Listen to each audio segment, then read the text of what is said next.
Now, Yemi Osibanjo is coming out to say that the current happening in Nigeria, as regards insecurity in every part of Nigeria, will finally lead to Nigeria breakup. But the Sultan of Sokoto is saying, he's saying Yemi Osibanjo should be very careful by what he's saying. He's saying that what? He's saying that how will he and his caliphate survive if Nigeria finally breaks up?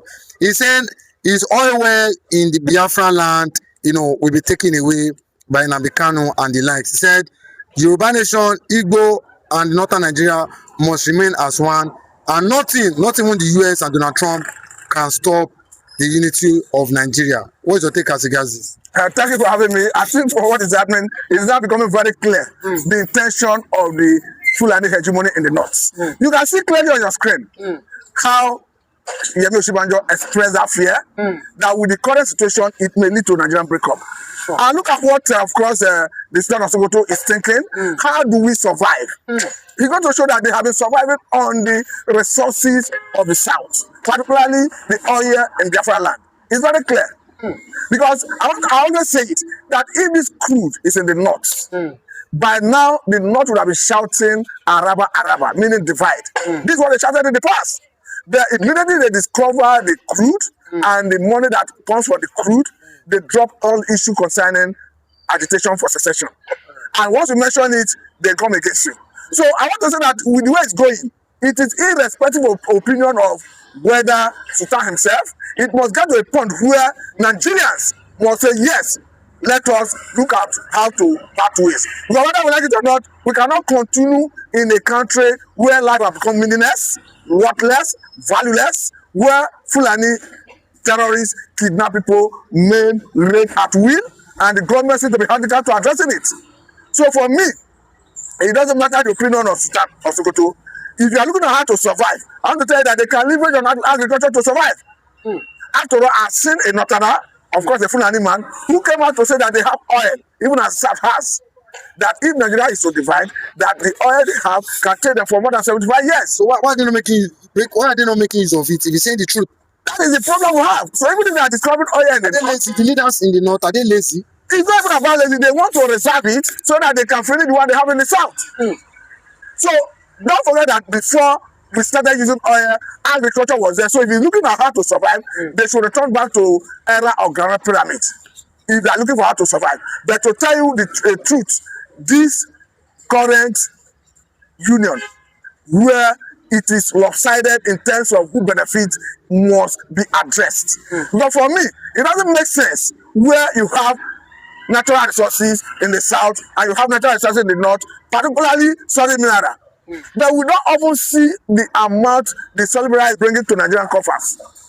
But the crude is feeding everybody.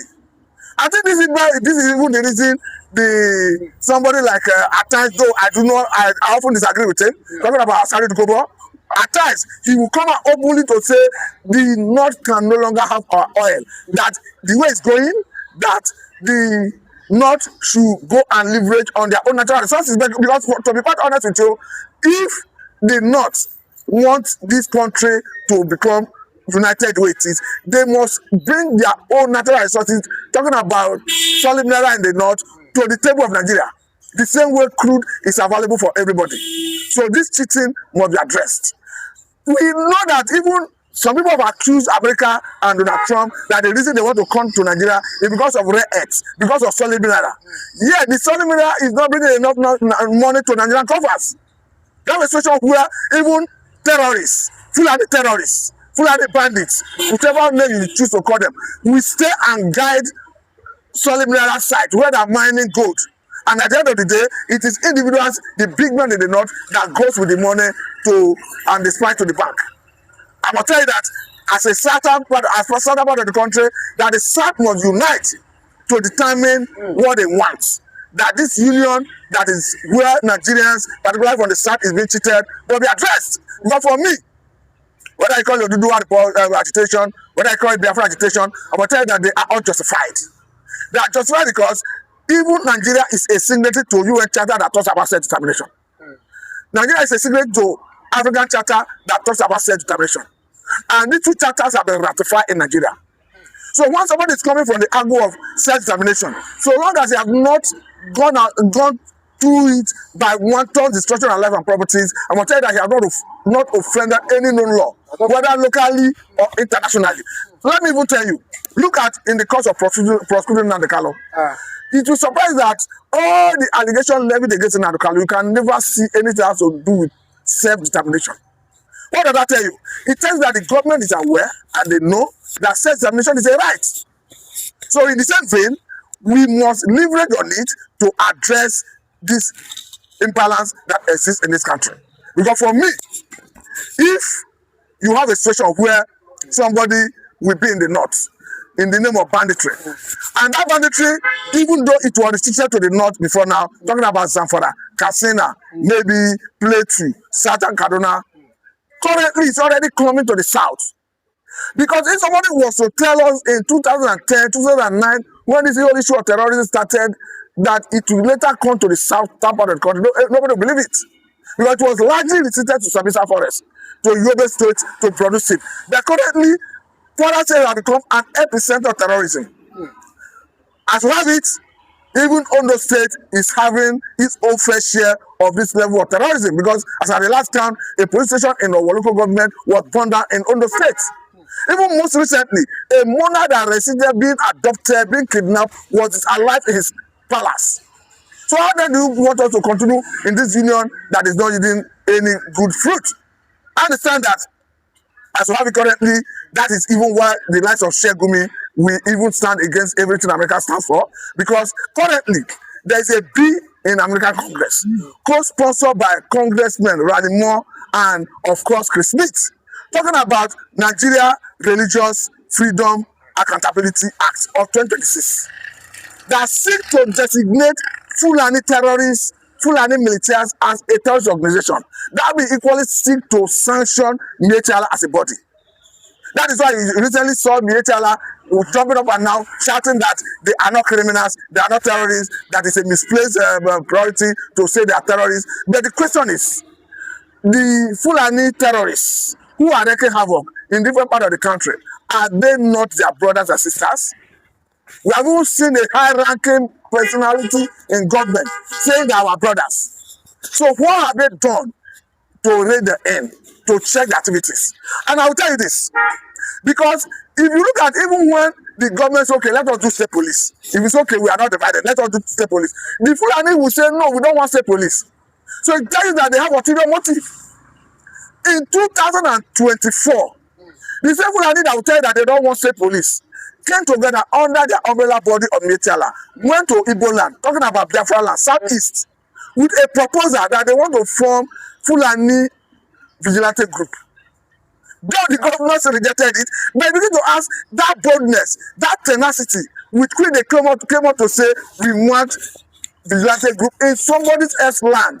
A location where they are not, where they do not even know, or they do not know what is really happening in that location. That's what I'm saying. It's obvious. But do you not think the president, because as regards security in Nigeria, the likes of NSA, Nubadu, Matawale, these guys, you know, think that time the president shake up, his cabinet as regards, people that, are leading this security department in Nigeria, the like of NSA and, Matawale. But they are Fulani, but if they're really to do, if Tinubu government is ready to fight the terrorism, do you not think it's our time, if possible, sack these people? That is what we are saying. Because even when the North, particularly the same Fulani people, start calling for the sacking of Christopher Musa, we were asking, if you are calling for Christopher Musa, why are you not calling for the sacking of NSA? Because Christopher Musa is working under the NSA. Even the new INEC chairman. Thank you very much. At some point, they start calling for the sacking of Duash Amubuta, the INEC chairman. And we understood that this is a pattern that is prevalent from the north. Once you give a Christian from the north appointment, there's always this acrimony from those northern hegemonies from the north to make sure that they remove such position from their hands. Do not forget that they have hated the man Christopher Musa for a long time because of what he stands for. Because this is a man who from the beginning said, we are not going to negotiate with terrorists. We are not going to negotiate with Fulani bandits. And Kumi is saying we must negotiate. Of course. So there's a contradiction among the northern elites. Yes, of course. So that was explain the reason. As soon as they saw that pile of Nigerian military, they capitalized on it and started shouting, Tinubu will remove Christopher Babusa. The thank God Tinubu did not listen to them. The same way Tinubu refused to listen to them when they tried to tell Tinubu to stop collaboration with the American government. Because what they're doing is simple. Once they see that any move is working against their interests, they come around to start using all manner of gimmicks, tricks to get what they want. Do not forget that even as we speak, Christopher Musa, who initially told us that he was going to give us the names of those who gave an order for the withdrawal of those military personnel that were guarding Kebbi School before the attack and abduction of Kebbi School children. Those powerful interests in the system would have heard him that he's not able to do it now. And we are even calling on Christopher Musa to be man enough, to be bold enough, to name, shame, and prosecute those who are in the government and may be sabotaging all of this. Because do not forget that even the prosecution of the former attorney general of the Federation, part of the allegation against him is because the former government itself, talking about Muhammad Buhari's government, received some level of intelligence from our neighbors, or rather from our foreign partners, particularly the United Arab Emirates, concerning some of our nationals who are sponsoring terrorism. And the allegation is that he didn't do enough to prosecute them. So there is a whole lot of issue that the government must be serious, must do away with them, because the Fulanis, particularly those who seek to sabotage the effort of government, they are seriously entrenched, deeply rooted in the system, that it becomes very difficult to uproot them. But again, I must say, thank God, in some of the development we are seeing, the government is not listening to them at times, because even when Gumi was making his own advocacy, when he told Tinubu that you have to stop every collaboration with America, go to China, go to Pakistan, and all of that. But as we have it, even apart from working with America, we are already seeing American boots on ground. Thank God, America already deployed about 200 troops. And not just deploying 200 troops, their drones are already here doing the job of intelligence gathering. And let me tell you one of the beauty of this intelligence that is in the hands of the American soldiers. Because he started before now, those who are managing intelligence for the army could have used their position to compromise and ensure that there is no success in terms of going for precision bombing. But hence, we now have American military personnel who are charged with the responsibility of this intelligence gathering. I want to tell you that it will be a Herculean task for those entrenched interests in Nigeria to convince American military personnel to do their bidding. Because they are not here for your bidding, they are answerable to American government. But the other day, the Sultan was crying. He told Tinubu, he told him that the American, military must go back to their country. He said no to foreign, military in Nigeria. But will this not cause Tinubu? And do you not think with this will lead to Tinubu being the last president of Nigeria? Because the North and the Sultan are not happy with the American military base, having their base here in Nigeria, in the northern part of Nigeria. But let me tell you that if not for anything on this, we are with Tinubu against these northern powerful forces. As we have decided that we must collaborate with America, we stand with Tinubu. Whatever they want to do, let them do it. Let us see. Because your people cannot be killing everybody, and we have a partner who has the competence, the capacity to address this security, and you are using your perhaps influence from the north to discourage the president from that partnership. I must say that I salute the courage of the president in ignoring the likes of Sheikh Gumi and even the Sultan or whoever may be discouraging this partnership, because I can understand that the partnership is even getting stronger. Because at some point, Ralimo came out clearly to tell Nigerians and the world and even Americans that Nigeria already entered into agreement with the United States of America. So for me, it's a welcome development, and we hope that this will ultimately lead to decimating all the terrorists. Because if you look at the likes of Ada Aleru, the likes of Toji Bello, who are Fulani terrorists, if you look at the impunity with which they operate before now, a situation where at every given opportunity they make videos, show their location, threaten authorities. At some point, even there was an issue that came up that was a public conversation, talking about how 30 million was given to a group of people. A terrorist like Toji Bello was joining in that conversation. But I want to tell you that after the bombing of Lakura terrorist group in Tangata local government area of Sokoto state on that Christmas day, Toji Bello Hitato after that day ceased to show his location with impunity in a video. He got to show that he's not afraid. He now know that he can be killed. He now know that there is a precision bombing that can take him out. So that's the beauty of this partnership, because it's not sending fear, panic into the camp of Fulani terrorists. Because yes, of course, because before now we used to see Toji Bello every on regular basis in videos, show his location, threatening authorities, giving quick notice, even though he's still wreaking havoc, but he's not doing it in fear and in hiding, not coming out with impunity. It has even gotten to a point in the past where even terrorists were coming out openly to buy phones.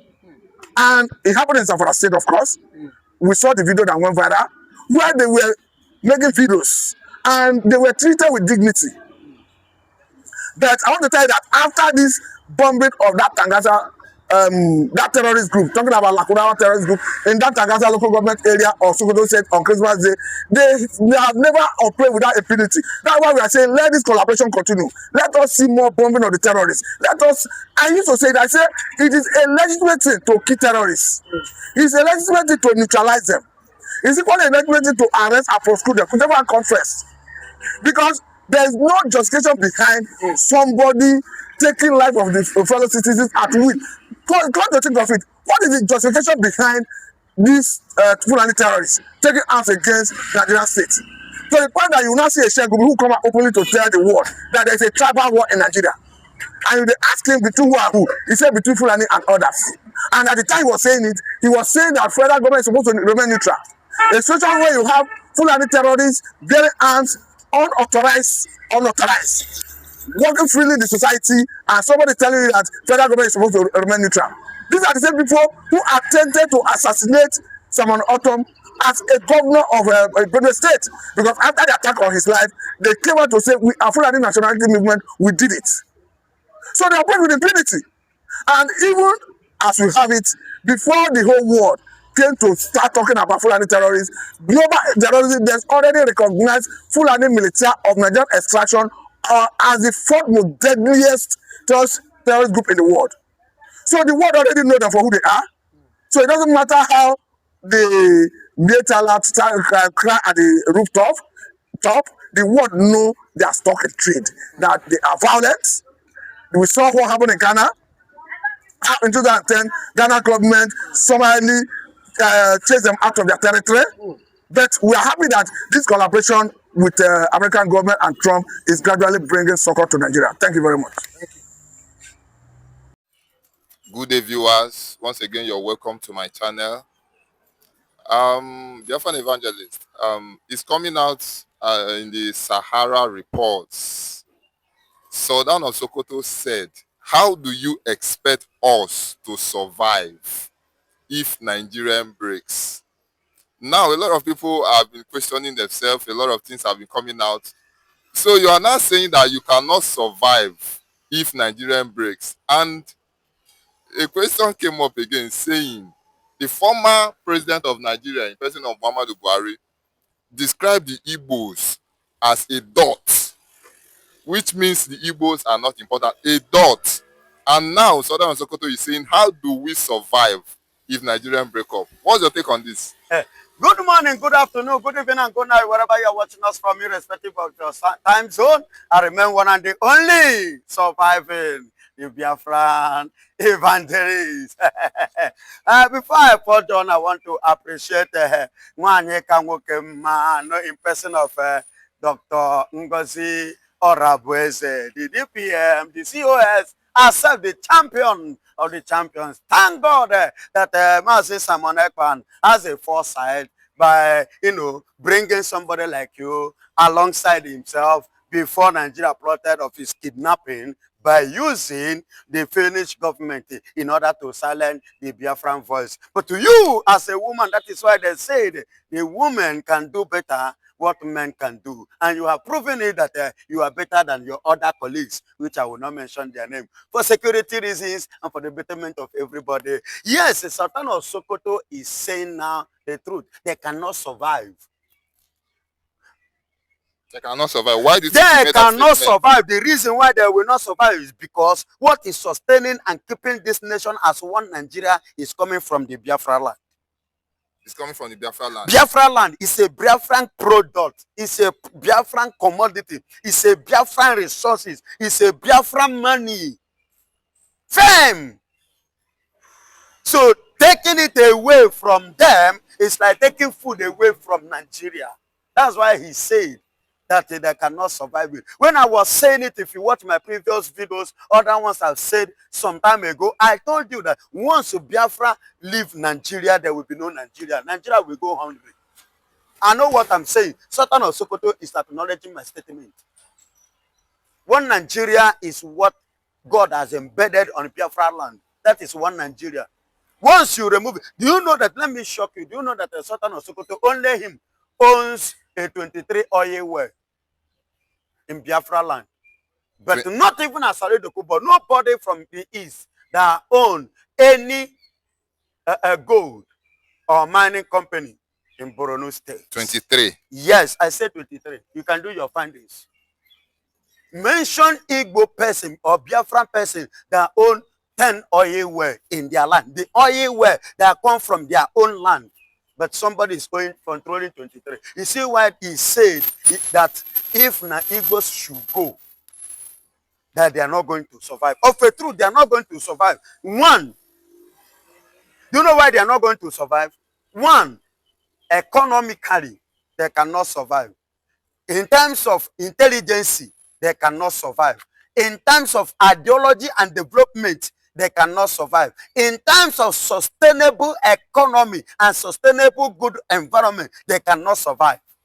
And they lastly, mentally, they cannot survive. Check out get sense. Now anywhere you push and go, you go, no. But you cannot trade with Igbos, whether educated or not educated. They have something to drop on the table. In anywhere Igbo man appear, whether he go school or no go school, that place you go know say Igbo man is around. Because we go bring in development, because we go produce and we contribute to the growth and the sources and the development of that area. Go to 36 states or 37, including the FCT, making it 37 states that make up this country. Go to any state, then check their development. Igbo man contributes 75. More than every other tribe in Nigeria. Take a look at it, my beloved brother. I must be honest to us. In Lagos State, do you know how many Fulanis that are in Lagos? How many of them are paying tax? How many of them are renting house? How many of them are paying for electricity? I'm asking you, how many of them are paying for sweeping the environment? How many of them are paying? There are none. How many? How many? But you eventually see every average Igbo man, at least, even if he did not do much, he will try to have at least one room apartment. So landlord is benefiting from that. The economy of Lagos State is growing from that. Sweeping, they pay in the compound. They pay for electricity, NEPA they use. We pay for water that we use. We pay for virtually everything we use in Lagos State. But how many of them? Go now, you see many of them in the night, every night. You see them sleeping in the gutter. Somebody that is sleeping inside gutter, how do you expect him to pay rent? Is gutter a house? Who is the landlord of gutter? No, let us be sincere. You see why he's telling you that they are not going to survive? Because mentally, everything will work against them. But the Igbos have advantage because we have been industrious from the origin. We have been mindfully independent, mindfully developers, mindfully economically. Do you understand? So you see why he's telling you that they are not going to cope. They are coping today is because Igbos are still in their midst. Remove Igbos, there will be no Nigeria. Okay, Biafran evangelist. Now you've made it clear for my viewers, and I think they are curious to know this particular question I want to ask. Please, now he's saying that they cannot survive without the Igbos, and at the same time, they still do not want an Igbo man to be the president of Nigeria. with your own fair judgment and understanding, what would you say is their fear? Okay, the Igbo man cannot be a president, and you still don't want them to go. And you say they are not still important to the country. Why do you think they're so scared of an Igbo man becoming the president of Nigeria? Number one, they are scared of an Igbo man. Take a look at what is playing now. Mazen Nnamdi Kanu. When Igbo man make up his mind of something, it doesn't go back to it. It's difficult to defeat. A Yoruba man, I asked, a landlord, he said why he's avoiding Igbo man in his house is that if you have Igbo, if you fight Igbo man, they beat you. He go beat you to death. But if na Yoruba man, he go beat you remain. It's a proverb and it's an adage. Themselves, they're afraid. Do you know why they're afraid? They know what Igbos can do. They know that if we decide to do something, we do it to the extreme. And we are the kind of people that we find it's not easy.